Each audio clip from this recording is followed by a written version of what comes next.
제가 변증학에 좀 관심이 있어서 신대원 때도 이제 수업을 몇 개 듣고 또 뭐 유명한 변증학자 뭐 책도 읽고 뭐 SNS도 지금 팔로우하고 그러는데요. 중고등부를 처음 맡았을 때 그래서 변증학적인 내용을 몇 번 다룬 적이 있습니다. 그 중에 하나가 problem of evil, 즉 이제 악의 문제였습니다. 무신론자들이, 그러니까 하나님의 존재를 거부하는 사람들이 자신의 어떤 사고가 논리적이다라는 것을 증명하기 위해서 사용하는 방법인데요. 뭐 대충 말하자면 이렇습니다. 신이 있다면, 만약에 신이 있다면 그분은 전지전능하고 선한 존재일 것이다. 그리고 선하고 전지전능한 존재는 이 세상에 이 악이 존재하게 놔두지 않을 것이다. 하지만 악은 세상에 존재한다. 그러므로 신은 선하지 않고 전지전능하지 않다. 그리고 선하지 않고 전지전능하지 않은 존재는 신이 아니다. 그러므로 신은 존재하지 않는다. 이렇게 이제 이런 이제 논리, 얄팍한 논리를 주장하고 있습니다. 이제 왜냐하면 창조주 하나님이란 존재를 거부하는 사람들은 이 세상 가운데 이 악한 일들이나 나쁜 일들, 우리를 불편하게 만드는 일들, 모든 일들에 대해서 어떤 정확한 답을 요구하기 때문입니다. Why do bad things happen to good people? 왜 좋은 사람들에게 나쁜 일이 생기는 것인가? 이런 질문 혹시 들어보신 적 있나요? 여러분들은 누군가가 여러분들에게 그런 질문을 하셨을 때 어떻게 대답을 하시겠습니까? 왜 좋은 사람들에게 나쁜 일들이 생기는 것인가? 오늘 본문에서도요, 이런 불편한 진실인 태어날 때부터 맹인이었던 한 거린을 보고 제자들이 예수님께 질문을 던집니다. 2절에 이렇게 나오죠. 제자들이 물어 이르되 랍비여, 이 사람이 맹인으로 난 것이 누구의 죄로 인함이니까? 자기니까? 그의 부모니까? 적어도 그들의 질문은요, 이 무신론자들의 그 논리와는 다른 질문이죠. 그들은 하나님은 선하시고 전지전능하시다라는 어떤 그 사실에 대한 믿음은 흔들리지 않고 있었습니다. 하지만 이 선하시고 전지전능한 하나님이 계신데 왜 이 사람은 태어날 때부터 이 저주받은 모습으로 태어난 것입니까? 그러니까 한마디로 누군가는 잘못했다 이거예요. 누군가는 잘못을 했고 그 블레임을 받아야 하는데 하나님은 아닐 테고, 그러면 이 사람이 죄를 지었습니까? 아니면은 이 사람의 부모가 죄를 지었습니까? 누군가 잘못했기 때문에 이런 저주가 일어나지 않았겠습니까? 그 사회적 그런 인식이 있었습니다. 그래서 이제 예수님께서는 그에게 대답을 주시는데요. 이 오늘 말씀을 통해서 렌즈로 해서 이 우리의 삶의 모든 것들을 바라보기에는 조금 어려움은 있습니다. 예수님의 말씀이나 예수님의 해답이 부족하다는 것이 아니라 우리가 그것을 다 예수님의 주신 말씀으로 모든 것을 다 해석하기에는 우리에게 그럴 만한 지혜와 통찰력이 부족하기 때문입니다. 하지만 적어도 이런 질문들이 우리에게 주어졌을 때 흔들리지 않게 되기를 바랍니다. 아니면 때로는 우리 자신이 겪는 어려움으로 인해서 우리가 스스로에게 이런 질문을 한다면은 오늘 말씀을 통해서 우리의 믿음이 흔들리지 않고 견고해지기를 주님의 이름으로 축복하고 기도합니다. 3절 보시면 예수님께서 대답하십니다. 예수께서 대답하시되 이 사람이나 그 부모의 죄로 인한 것이 아니라 그에게서 하나님이 하시는 일을 나타내고자 하심이라. 이 사람이 맹인으로 태어난 이유는 하나님이 하시는 일을 나타내고자 함이라. 누구의 잘못도 아니고, 그래서 누구도 블레임 받을 필요가 없고, 오직 이 불편한 진실의 이유는 하나님이 하시는 일, 즉 하나님은 선하시니까 하나님의 선한 일을 나타내는 것, 또 하나님은 전지전능하시니까 하나님의 전적인 지혜와 전적인 능력을 나타내는 일이라라고 예수님께서 말씀하고 계십니다. 이사야서 48장 11절에 이렇게 나와 있습니다. 제가 읽어드릴게요. 나는 나를 위하여 이를 이룰 것이라. 어찌 내 이름을 욕되게 하리요 내 영광을 다른 자에게 주지 아니하리라. 하나님은 당신의 영광을 위해서 일하시니까 이 사람이 맹인으로 태어난 이유는 하나님의 영광을 위해서라고 하는 것입니다. 여러분, 그게 이해가 되십니까? 어떻게 한 사람이 맹인으로 태어나는 것이, 그래서 한평생을 눈을 뜨지 못하고 이제는 성인이 돼가지고 밥벌이를 할 수가 없으니까 이게 부모님이 계신데도 불구하고 이제 길거리에서, 예루살렘 그 길거리에서 거지 노릇을 하면서 살아가는 것이 어떻게 하나님의 일인지 저는 사실은 잘 이해가 되지 않습니다.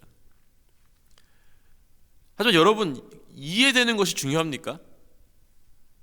사실 저는 일찌감치 그런 건 포기했어요. 이해 안 되는 거 이해 안 되는 거예요. 이 제 뇌가, 여러분도 그렇지만 제 뇌가 3파운드밖에 안 된다고 합니다. 작은 거예요. 이 제 몸에 비해서.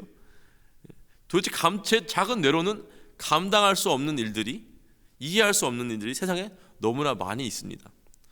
무신론자 같은 경우는 이해하는 것이 너무나 중요하기 때문에 이해할 수 없는 것들은 인정하지 않습니다. 하지만 전지전능하신 이 창조주 하나님 앞에서 그분이 하시는 그 모든 미스테리한 일들이 다 이해하는 것이 불가능한 일입니다. 그렇다면 무엇이 중요하겠습니까? 내 앞에 이런 불편한 진실들을 마주하면서 내 삶 가운데 너무나 나를 힘들게 하고 아프게 하는 일들을 바라보면서 하나님의 섭리를 인정하는 것이 가장 중요한 것임을 믿으시기를 주님의 이름으로 축복하고 기도합니다.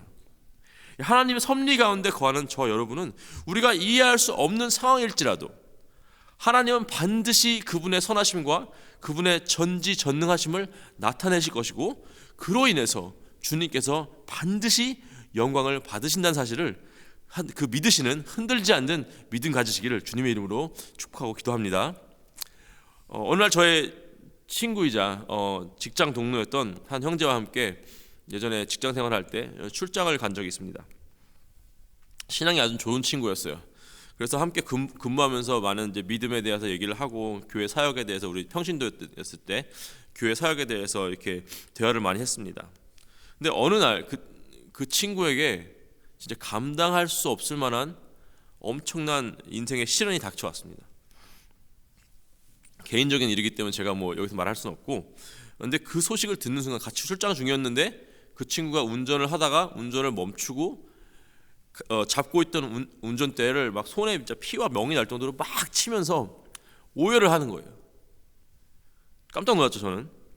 그래서 얼른 어쨌든 이제 숙소로 복귀를 했습니다. 복귀를 하고 좀 진정을 하고 함께 기도를 하고 있었는데, 그 친구가 한참 후에 한참 같이 기도해주고 같이 울다가 저한테 이렇게 얘기를 하더라고요.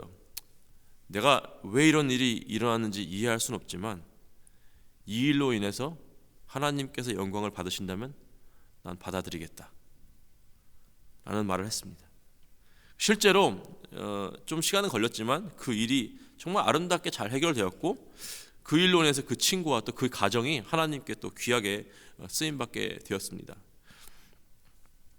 혹시 여러분 이해할 수 없는 어려움이 삶 가운데 닥쳐오셨습니까? 성경에 어디를 찾아봐도 왜? 라는 질문에 답은 없을지도 모릅니다. 아무리 기도해봐도 주님께서 확답을 주시지 않으실 수도 있습니다. 하지만 하나님의 섭리 속에 있는 저와 여러분은 그 모든 상황과 사건들조차도 다 합력하여 선을 만드시는 주님 만드실 것이고, 주님께서 영광을 받으실 것이라는 것을 믿으시는 저와 여러분 되시길 주님의 이름으로 축복하고 기도합니다. 5절에 내가 세상에 있는 동안에 세상의 빛이로라. 오늘 말씀을 통해서 또 요한복음 전체를 통해서 하나님께서 하신 일은 바로 참된 빛으로 오신 예수 그리스도를 이 세상 가운데 보여주시는 것입니다. 맹인의 눈이 떠지게 하는 그 기적을 통해서 하나님께서 그 일을 하십니다. 이 맹인은요, 태어나서 한 번도 뭘 본 적이 없어요. 하지만 이 불쌍한 사람은요, 참되신 빛이요 구세주이신 예수님을 보게 됩니다. 하지만 바리새인들은, 이 전장에 나와 있던 바리새인들은 자신들은 진리를 본다고 또 안다고 주장을 하지만 참되신 빛이신 예수님을 눈앞에 두고도 보지 못하는 영적인 맹인인 이런 아이러니한 상황을 우리가 발견하게 됩니다. 이것이 인간의 한계이죠. 구약 말씀을 달달 외우고 있어요. 구약 말씀 그런데 구약 말씀에서 증거하고 계신 예수님을 보지 못하는 이런 영적 맹인들이었습니다. 한마디로 아는 것이 중요한 것이 아니라 보는 것이 중요하다는 것을 예수님께서 오늘 기적을 통해서 알려주십니다. 이해하는 것이 중요한 것이 아니라 믿는 것이 중요하다라고 우리에게 알려주고 계십니다. 여기서 예수님께서 아주 흥미로운 일을 하시는데요. 보통은 이제 말씀을 하시거나 아니면 안수를 하시고 기도를 할 때 어떤 병이 고쳐지고 마귀가 떠나갔는데, 이번에는 좀 색다르게 일을 하십니다. 6절 7절에 이 말씀을 하시고 땅에 침을 뱉어 진흙을 이겨 그의 눈에 바르시고 이르시되 실로암 못에 가서 씻으라 하시니, 실로암은 번역하면 보냄을 받았다는 뜻이라. 이에 가서 씻고 밝은 눈으로 왔더라. 예수님의 입에서 나온 이 침은 말씀을 상징한다고 하고요. 또 땅의 흙은 흙으로 창조된 인간을 뜻하고, 또 실제로 이제 그 실로암 물은 이제 죄에서 정케함을 뜻한다고 뭐 얘기를 합니다. 그러니까 한마디로 이 복음을 시각적으로 표현하신 거예요. 우리 인간은 하나님께서 우리의 눈을 뜨게 해주시기 전까지는 영적인 맹인이라 빛이신 예수님을 볼 수가 없지만, 우리의 죄를 감당하신 예수님을 믿으면 우리가 영적인 눈을 뜨고 우리의 빛이신, 우리의 구세주이신 예수님을 보게 된다는 것입니다. 아무리 성경을 많이 안다고 해서 예수님을 볼 수 있는 게 아니라는 거예요. 아무리 교회를 오랫동안 다닌다 하더라도 참되신 빛이시고 구세주이신 예수님을 진정으로 볼 수 없다는 것입니다. 예수님께서 우리의 눈을 뜨게 해주셔야 가능하다는 것입니다. 오늘 예수님께서 행하신 이 기적을 보시면서 우리가 오해하지 말아야 될 것이 하나 있습니다. 이 맹인이 맹인으로 태어난 목적이 하나님이 눈을 뜨게 해주기 위함이었다라는 오해죠. 그러니까 물론 이제 맹인이 눈을 뜨게 됨으로써 하나님께서 영광을 받으셨습니다. 하지만 하나님께서 만약에 다른 방법으로 영광을, 더 높은 영광을 받으실 수 있다면은 분명히 하나님은 그 맹인의 눈을 뜨게 하는 것이 아닌 다른 방법으로 더 큰 최고의 영광을 받으셨을 것입니다. 이 ROI라고 하죠. Return of Investment. 그러니까 투자를 했을 경우 그 회수되는 그런 수익을 얘기하는데, 내가 만약에 A라는 회사에 투자를 해가지고 뭐 만불의 이익이 창출될 거라는 것이 있고, B라는 회사에 투자를 해가지고 10만 불의 이익이 창출된다면 당연히 10만 불의 이익이 창출되는 B라는 회사에 투자를 하겠죠.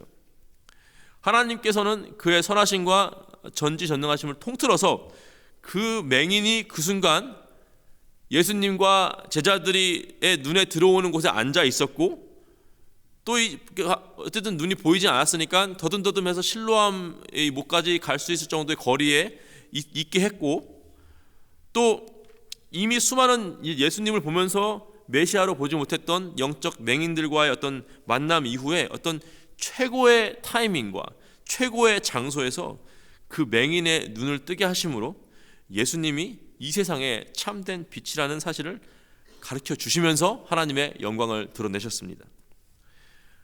페니 크로스비라는 뉴욕 출신 맹인 작곡가가 있었습니다. 제가 생각해 보니까 이 퀸즈 한인교회 와서 첫 새벽 설교 때 썼던 예화인데요. 또 Never Stop 밴드 기억나시죠? 코로나 때 만들어졌던 이 교육자 밴드 20번째 실린 곡의 이야기이기도 합니다. 이 맹인이었어요. 이 맹인이고 이 페니 크로스비라는 작곡가는 수천 개의 찬송가를 작사 작곡을 했습니다. 그 중에 이제 우리가 너무 잘 아는 곡 있죠. 나의 영원하신 기업, 뭐 예수를 나의 구주 삼고 주의 음성을 내가 들으니, 이런 수많은 어떤 주옥 같은 곡들을 우리가 만드신 분입니다. 말씀드렸듯이 이제 이분은 앞을 볼 수 없는 맹인이었는데 살아계실 때 이런 말씀을 했다고 하십니다.